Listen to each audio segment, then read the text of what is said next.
Hey there friends, welcome back to another Legally Armed America video. I'm of course Paul Glasgow here, the one and only truth pimp dealing you a vulgar display of logic and reason on a daily basis.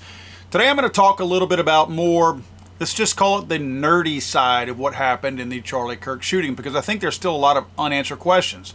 And I think the ongoing investigation portion of all of that is the cover that everyone needs to not have to put out any information. Oh, it's an ongoing investigation. We can't put that out. So unfortunately, we're going to wind up with, guess what? Same as we had in Las Vegas, same as we had in Butler.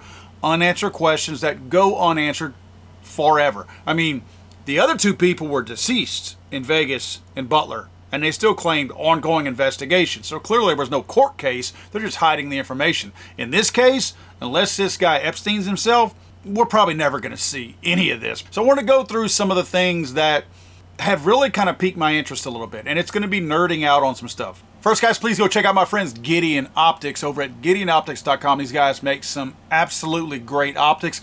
Very, very functional optics, but very robust. These things can take a beating. I've actually mounted a couple of them on shotguns, and they absolutely hold zero through the entire range session. These things are good. They're also priced for people like us who don't mind spending good money on a product, but don't want to be hosed either.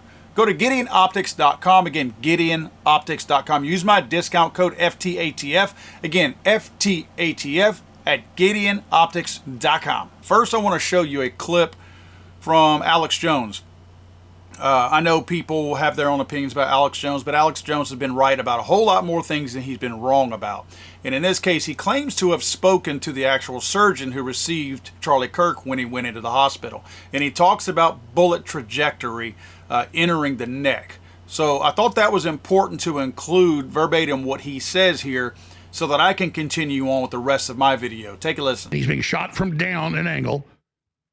It hits the spine and then bounces down, which is what it's going down, and then it hits, it deflects with this velocity, goes back into the spine, blows out 6 vertebrae.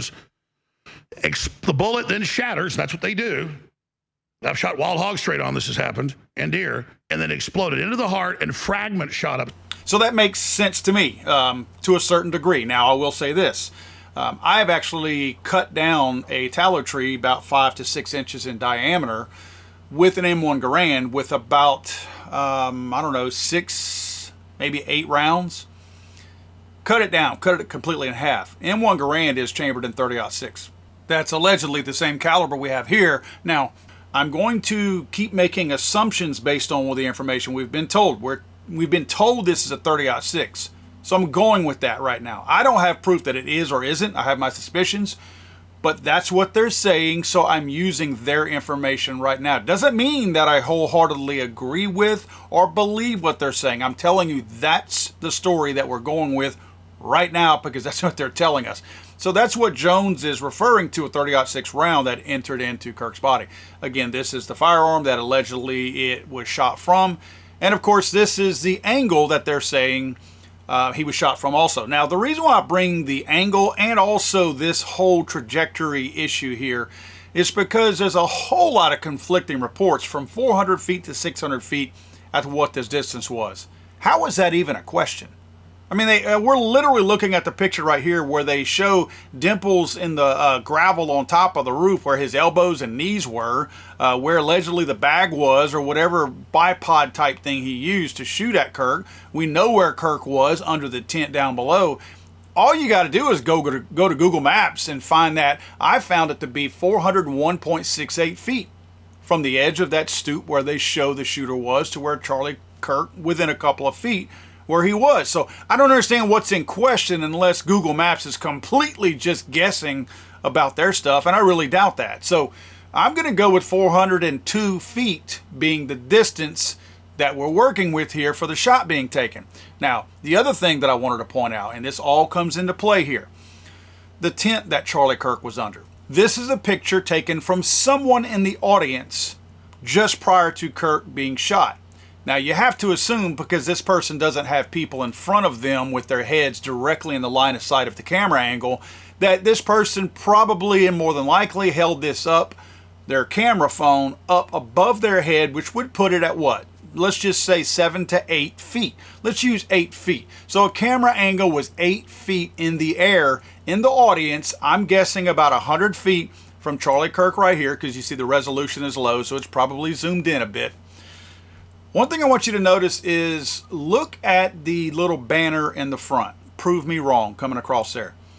If you look at it, the aspect that we're looking at, the angle that we're looking at, it's just right above Charlie's head, right? I know that this is in front of Charlie, but I'm just saying in terms of the picture, so you get an idea of where I'm going with the trajectory from the angle of a person standing in the audience about 100 feet out, 8 feet high above the slope. Remember, there's a big slope that slopes down towards Charlie here.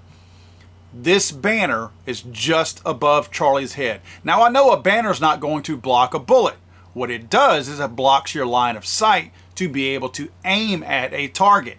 That's the whole point that I'm trying to raise here. So if we go to this drawing that I created, if you look, this is what I see here. I took everything into account. The ground is sloping at about an 8-foot downward angle.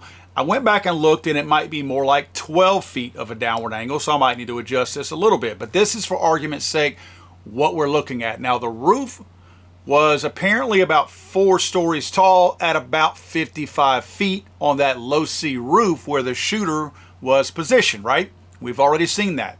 You look down here where Charlie was, and he was seated underneath that tent. I'm going to guess that the bottom of that banner was about 6 foot tall.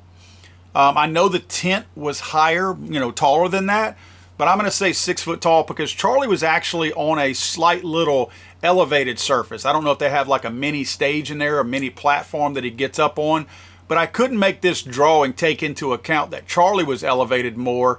So I went ahead and just put the distance of the tent height at 6 feet, knowing that that was going to be a little bit closer to the top of Charlie's head. And of course, I have Charlie positioned there in the center of the tent where he was either at the center or towards the back of it.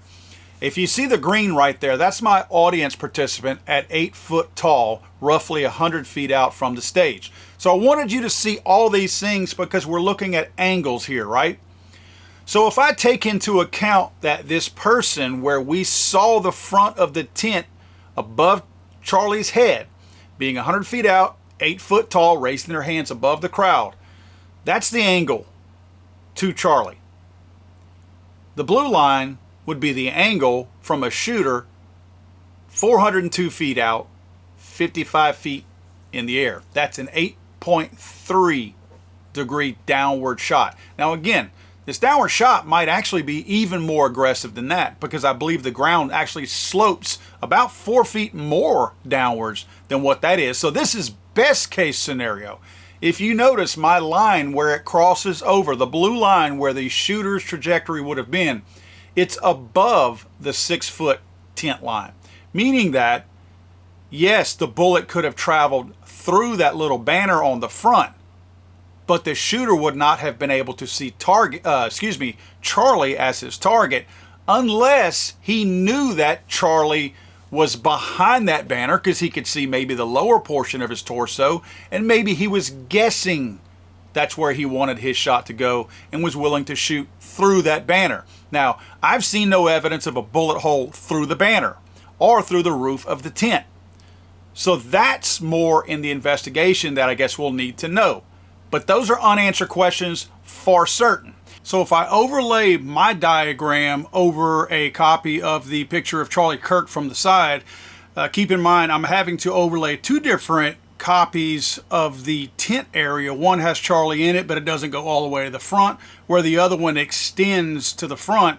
I overlaid them to show you the trajectory coming down from the top of that low-C building into and under the tent. And as you can see, that round would go through the tent. I think this is important, folks, because all these things come into play. I think that if we're going to go with the story that they have loosely told us, which again, there's a lot of missing parts to this, then I think that we're going to have to piece a lot of this together to keep these people honest, if there is such a thing as keeping them honest during this whole story. Doesn't mean that I buy into anything. I'm just telling you that as long as we're asking questions, they're going to have to come up with better answers. Because at this point, I don't see, based on the numbers, and I'm talking about actual numbers there, the slopes, the distances, everything involved here. If we're going to use the data that we currently have, I don't see how this shooter made this shot unless he was guessing where Charlie's head, neck area were when he fired the shot. Because according to this, he could not see Charlie's head and neck from 55 feet above. Guys, if you liked the video, please share it. Please tell your friends about this. I'm going to continue on every bit of this that I can. As long as information comes out, I'm going to cover it. And we're going to keep asking those hard questions that somebody, don't know who, doesn't want to answer at this point. Don't forget, guys, if you're looking for a book to educate yourself and to educate the idiots out there who can't think for themselves regarding mass shootings, go to damnliars.net. Again, damnliars.net, and get my brand new book, Damn Liars. I'm sorry, I thought this was America.